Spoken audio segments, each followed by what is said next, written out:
Começando, né, o segundo bimestre, tá? O nosso conteúdo, né, o nosso tema aí para a primeira semana do PET 2 é o movimento abolicionista, tá? E republicano. É o movimento em que vai dar liberdade aos escravos, né? E também buscar a proclamação da República no Brasil, tá? Então, na primeira semana nós vamos tratar desse assunto. Aula de História, né? O segundo ano, terceiro ano, né? Terceiro ano. PET 2, segundo bimestre, carga horária complementar. Professor Beto. Então, vamos começar aí, né? Ver de que se trata. Tá? Desconsidera esse errinho aí, esse terceiro ano. Depois eu vou até corrigir aqui. Movimento abolicionista, né? A introdução aí. O estudo da história da escravidão africana nas Américas vem sendo discutido sob diversas perspectivas temáticas, né, ao longo dos últimos anos. Os pesquisadores, de acordo com seus questionamentos e referenciais, estimularam o debate de pontos como demografia e famílias escravas, economia da escravidão, revoltas cativas e quilombos, etnicidade, nação, abolição e transição para o trabalho livre, contribuindo para uma compreensão do cativeiro em suas distintas formas de ocorrência. Neste espaço, vamos focar no ser escravo, nas suas formas de resistência e no papel dos abolicionistas. Tá? Então, essa introdução aí fala que, ao longo dos anos, né, existem estudos que buscam conhecer melhor, né, a forma em que vivia o escravo no Brasil, né, a sua família, né, a demografia, as revoltas, né, os quilombos. Então, é a forma com que os escravos tentavam resistir, né, à escravidão e como eles viviam aí no seu cotidiano, tá? E também vamos estudar o papel dos abolicionistas, né? Abolicionistas eram aquelas pessoas que lutavam em favor da libertação dos escravos, né? Da abolição da escravidão no Brasil. Ser escravo no Brasil não foi uma experiência homogênea, né? Quer dizer o quê? Não foi uma experiência igual para todos os escravos, né? Para todas aquelas pessoas que viviam na escravidão. Então, ela era diferente, né? A experiência da escravidão no Brasil, ela foi diferente em vários momentos, tá? Naquele primeiro momento, quando eles chegam para trabalhar nas lavouras de cana-de-açúcar, depois para trabalhar nas minas, né, de ouro, né, e pedras preciosas aqui em Minas Gerais, depois na cafeicultura também. Então, perceber essa heterogeneidade de sua existência é um caminho para compreender as diversas possibilidades de resistência à escravidão. Então, em cada momento também, essa resistência à escravidão, ela era diferente, né? Então, cada momento diferente, cada resistência, cada forma de resistência também era diferente aí, dependendo do período que a gente for estudar. Mas sempre lembrando, né, que os escravos resistiam à escravidão. Nos estabelecimentos agrícolas, nas regiões rurais, né, principalmente no Nordeste, né, e depois na cafeicultura, na mineração e nas áreas urbanas, a escravidão do Brasil do século XIX era mais comum e cotidiana do que se imagina, né? Então, era muito comum, né, ter a escravidão nesse período, né, que vai de 1500 e alguma coisa a 1600 até, né, o século XIX, quando vai haver a libertação dos escravos. Era comum ter escravos, né? Era uma forma até mesmo de participar de determinadas classes sociais, né? As pessoas, o que hoje nós temos aí, por exemplo, a pessoa comprar um carro novo para mostrar que tem dinheiro, que a escravidão era a mesma coisa, né? As pessoas queriam ter escravos para demonstrar o poder, tá? Então, quanto mais escravos as pessoas possuíam, né, mais poder aquela pessoa tinha, né? Demonstrava ter mais dinheiro. O movimento abolicionista e republicano, né? Continuando aí, os escravos rurais eram a maioria dos cativos, né? A escravidão tinha como a sua maior parte, né, dos escravos nas zonas rurais. Habitavam as senzalas, né, que eram os locais onde que os escravos ficavam após o dia de trabalho. Eram utilizados principalmente na economia canavieira, né, lá no Nordeste, e na cafeeira, aqui no Sudeste, né, nas plantações de café e nas plantações de açúcar. A maioria trabalhava em todo o processo de produção, no caso específico do açúcar. Poderiam ser encontrados na lavoura, passando pela produção do açúcar no engenho, na casa da moenda, nas caldeiras e na casa de purgar. Foram empregados também na agricultura de abastecimento interno, na criação de gado e nas pequenas manufaturas.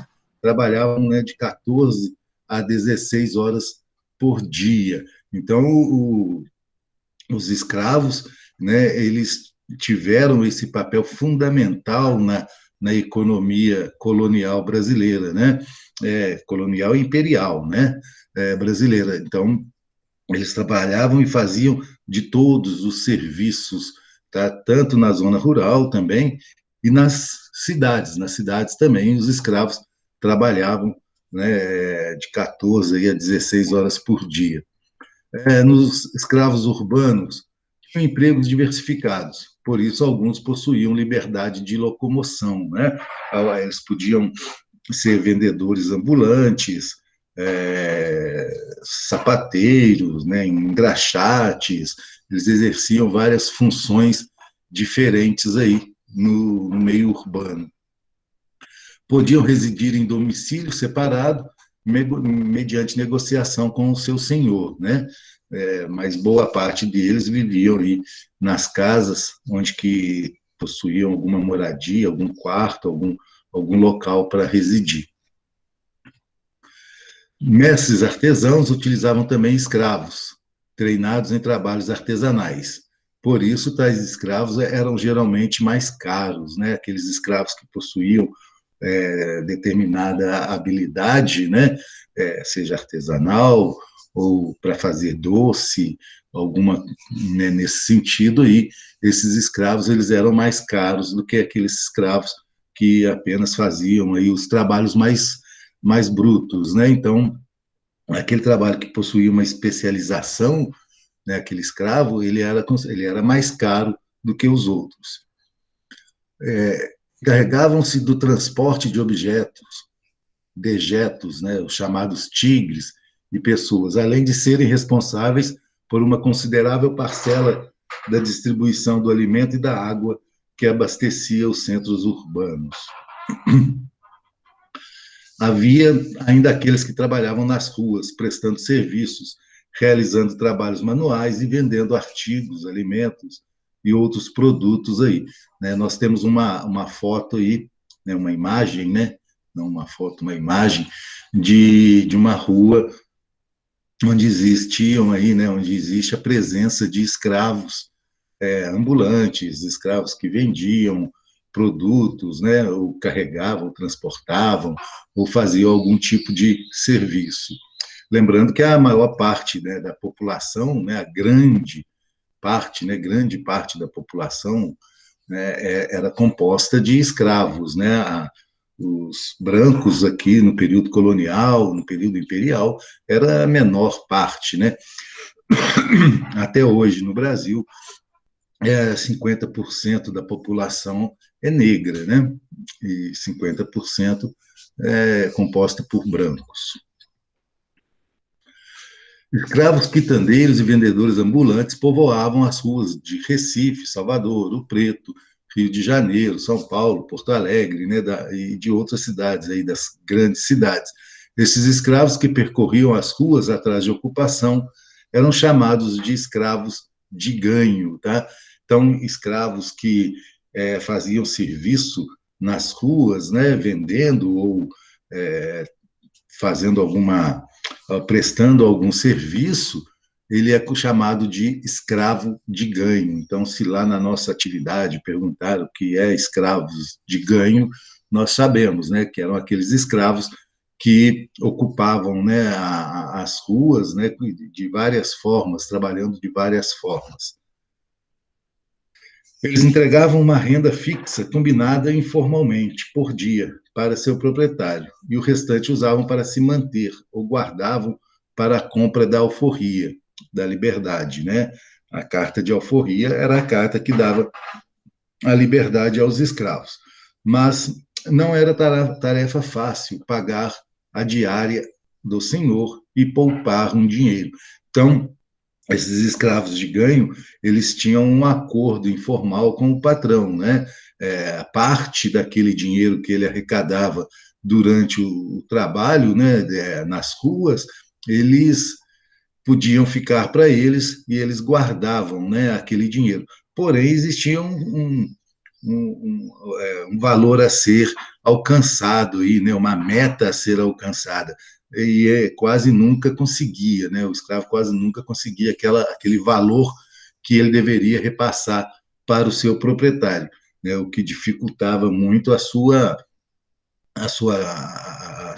guardar, né, dificultava o escravo guardar dinheiro que ele poderia comprar aí comprar a sua alforria, tá? Temos duas imagens aí mostrando, né, o trabalho escravo, né? Vê lá, um está vendendo galinha, o outro está com um cesto vendendo alguma coisa. Lá no outro tem tipo um armazém, né? Onde que os escravos ficavam ali de fora, ali, vendendo produtos ou prestando algum tipo de serviço. A resistência escrava, né? O conhecimento que já temos sobre a história da escravidão nas Américas torna, de certa forma, muito mais fácil demonstrar que os escravos não foram pessoas passivas e acomodadas, né? Os escravos, como eu já disse, eles resistiam à escravidão, eles não se acomodavam, tá? Mas, porém, essa resistência também era muito desorganizada, né? Não existia aí uma organização dos escravos para poder resistir, né, aos maus tratos, né, resistir à escravidão. Mas, mesmo assim, muitos se rebelaram, né? Por muito tempo, historiadores e pesquisadores acreditaram na teoria de que escravos teriam aceitado pacificamente a submissão do cativeiro. Achavam que o ideal dos senhores tinha vencido. Entretanto, sabemos que não é verdade. Prova disso é que o cativo cantou e dançou, criou novas formas de se organizar, enganou seus senhores, fingiu estar doente, fugiu, ou seja, resistiu das mais diversas formas, tá? Então, aí são formas, né, de resistência dos escravos, né? A dança, o canto, a fuga, né? Fingir estar doente para não trabalhar, né? Forçadamente. Hoje em dia tem muita gente que finge que está doente para não ir no trabalho, né? Mas o trabalho é remunerado, mesmo que seja muito pouco remunerado, mas é remunerado. Naquela época, eles fingiam estar doentes para não trabalhar como escravos, né? Eles fugiam, e, além disso, ainda tem, né, nós vamos ver aí os quilombos, né, que era a principal forma de organização da resistência escrava. Formas de resistências passivas, né, aquela forma em que ele não existe aí um confronto direto com o senhor de escravo, né? Muitos suicidavam, né? Eles não conseguiam conviver com a vida de escravos, né? Porque foram capturados lá na África, trazidos para a América de forma violenta. Não, eles não conseguiam conviver com essa escravidão. Uma outra forma, a fuga, né? Fugiam das fazendas, né? Fugiam dos seus senhores, matavam o trabalho, né? Como a gente falou, né? Fingindo estar doente ou algum outro motivo. A formação dos quilombos, né? Que eram locais onde os escravos fugiam, né, e ficavam morando, né, normalmente locais no meio da mata, de difícil acesso. Uma outra forma, a dança, né, a capoeira, né, que a princípio falava-se que era uma dança escrava, né, mas na realidade era uma forma de treinamento, de luta, né, que acabava aí virando uma dança. As formas ativas, né, aquelas formas em que existe um confronto com os senhores de escravos, eram as revoltas, né, escravas, a violência contra terceiros, por exemplo, a matar o feitor, colocar fogo nas plantações, né, a violência contra senhores e feitores. Então, existiam formas aí, né, passivas e formas ativas, tá? De resistência à escravidão. Agora, o movimento abolicionista, né? O abolicionismo foi um movimento que se destacou a partir da década de 1880, tá? Que desejava a abolição total e imediata dos escravos. Já existia algum movimento, alguma ideia, alguma luta pela abolição da escravidão, mas a partir da década de 80 vai se intensificar, né? vai se criar algumas leis aí abolicionistas até chegar, né, à libertação total dos escravos. Entretanto, desde 1850, o sistema escravista vinha perdendo forças, né? Em 1850 foi criada a Lei Eusébio de Queiroz, que proibia o tráfico de escravos aqui no Brasil, né? Estava a partir da Lei Eusébio de Queiroz, o Brasil passou, né, a proibir a chegada de novos escravos, africanos aqui no Brasil. Com tudo isso, continuou ainda, né, aquela escravidão interna e aquele comércio interno de escravos, né? Os escravos eram vendidos para o Nordeste, do Nordeste vendido para o Sudeste, existia ainda a venda de escravos aqui internamente, porém estava proibida a chegada, mas mesmo assim existiam aí, né, contrabando, conseguiu ainda trazer alguns escravos, mas aos poucos, né, principalmente com a interferência da Inglaterra, vai diminuir, né, até mesmo acabar o tráfico de escravos. Acontecimentos que colaboraram para o enfraquecimento da escravidão. A abolição do tráfico negreiro por meio da Lei Eusébio de Queiroz gerou problemas na manutenção da mão de obra vinda da África, né? Foi o que a gente falou. A Lei Eusébio de Queiroz, ela vai abolir o tráfico negreiro, né? Proibir a chegada de novos escravos aqui no Brasil. A Guerra do Paraguai, em que milhares de escravos foram libertados para combater no lugar de seus proprietários, né? O Brasil entrou em guerra com o Paraguai e os proprietários, né, de escravos, né, os latifundiários, a elite brasileira, deveria mandar, né, seus filhos lutarem na Guerra do Paraguai. Porém, para substituir os filhos, eles mandavam escravos, né? E esses escravos acabavam conseguindo a sua libertação. Então, a Guerra do Paraguai, ela vai contribuir aí, né, com a liberdade para alguns escravos que combateram lá no Paraguai.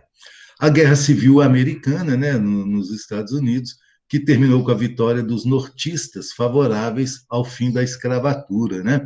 Isso vai influenciar o Brasil aqui. Vai haver uma guerra civil nos Estados Unidos, né, entre o norte e o sul dos Estados Unidos, o norte industrial, o sul escravocrata.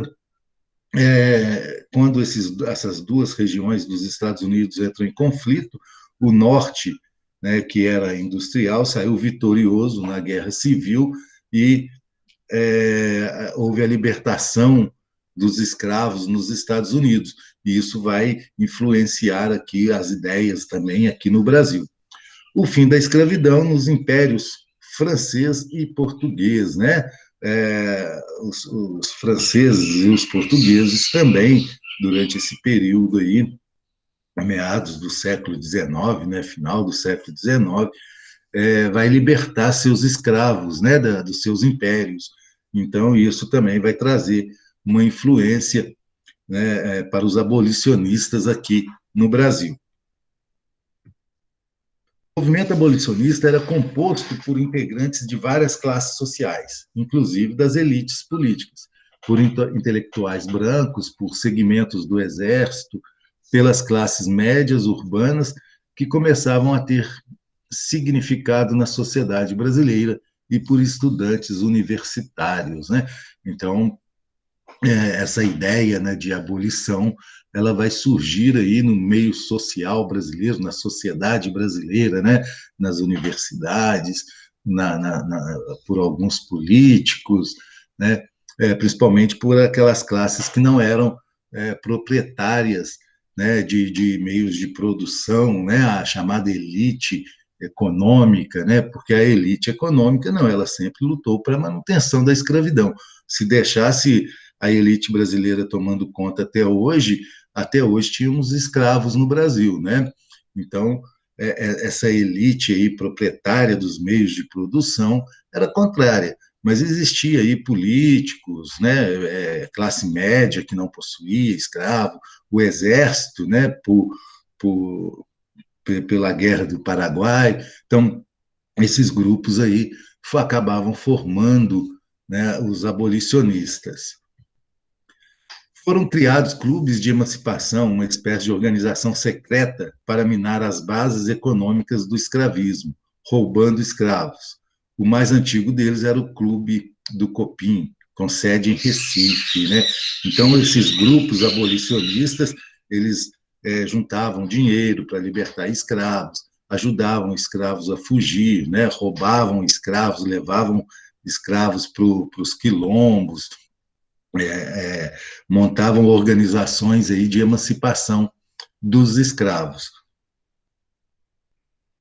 As principais leis, né, as principais leis abolicionistas, num contexto, né, o que acontecia? A Inglaterra, ela havia passado aí por uma revolução industrial, né?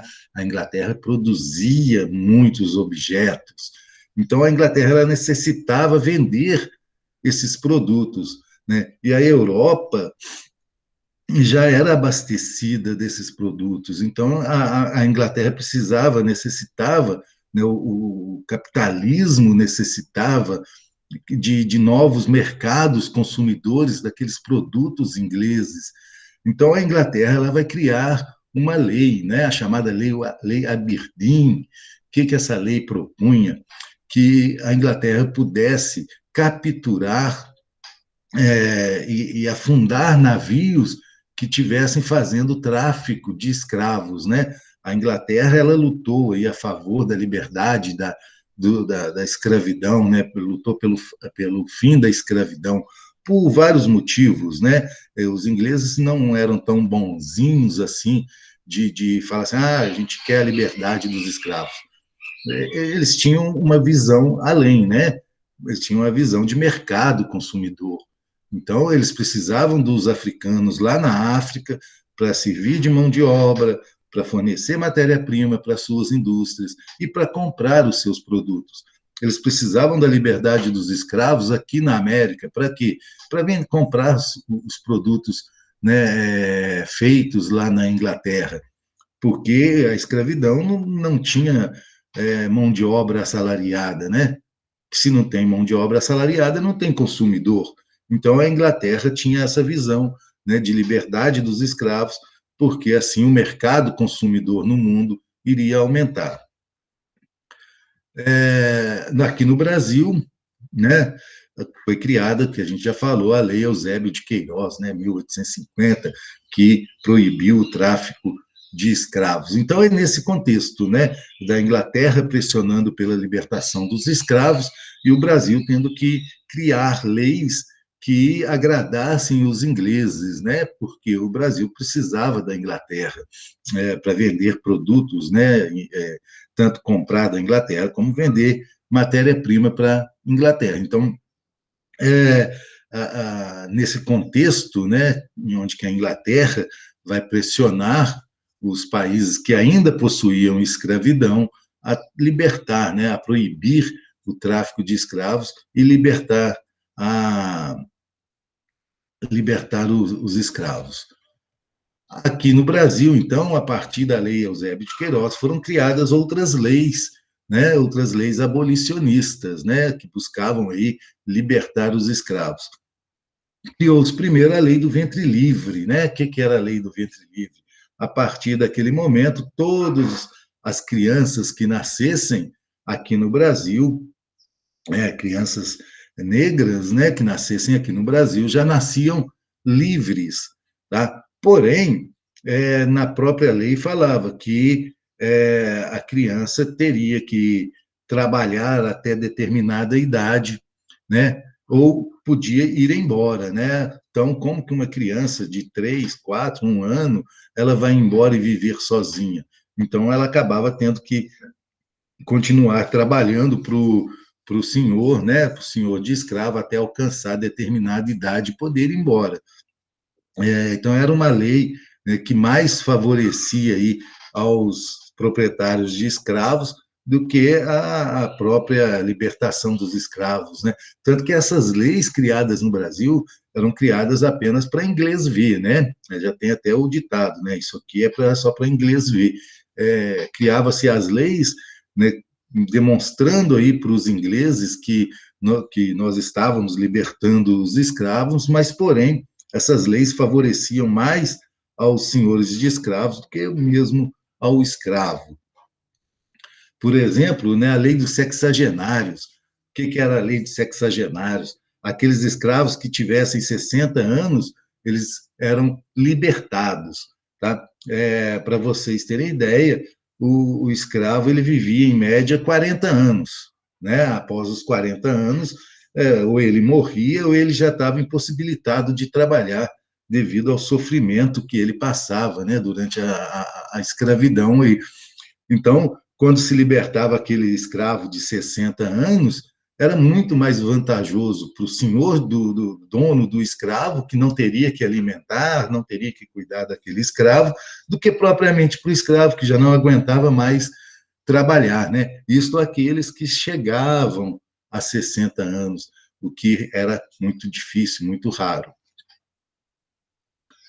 Por fim, né, veio a Lei Áurea, né, que deu a liberdade total aos escravos, né, assinada lá pela princesa Isabel, pressionada pela Inglaterra, pressionada pelos Estados Unidos, vendo que o Brasil era o único país ainda aqui na América que possuía escravos, né? O Brasil foi o último país a libertar seus escravos aqui na América. A Lei Áurea, quando ela foi assinada em 1888, né, dia 13 de maio, né, amanhã, né, depois de amanhã a gente comemora, né, 13 de maio, a Lei Áurea ela vai libertar uma pequena parcela. Quando ela foi assinada, 90% dos negros que eram escravos já tinham sido libertados. Né? Ela só veio ratificar, né, a liberdade dos escravos no Brasil, porque a maior parte, né, a grande parte dos escravos já haviam sido libertados ou comprado à alforria, ou libertado, né, ou se libertado, ou tinha fugido, e a sociedade, né, boa parte da sociedade já não aceitava mais a escravidão. Então, a Lei Áurea ela veio apenas aí para mostrar, né, para demonstrar que o Brasil estava libertando seus escravos. Assim a gente termina, né, essa primeira semana lá do PET 2. Hoje mesmo a gente vai ter aí algumas atividades para serem feitas, tá? Mais tarde eu libero elas lá no Conexão Escola.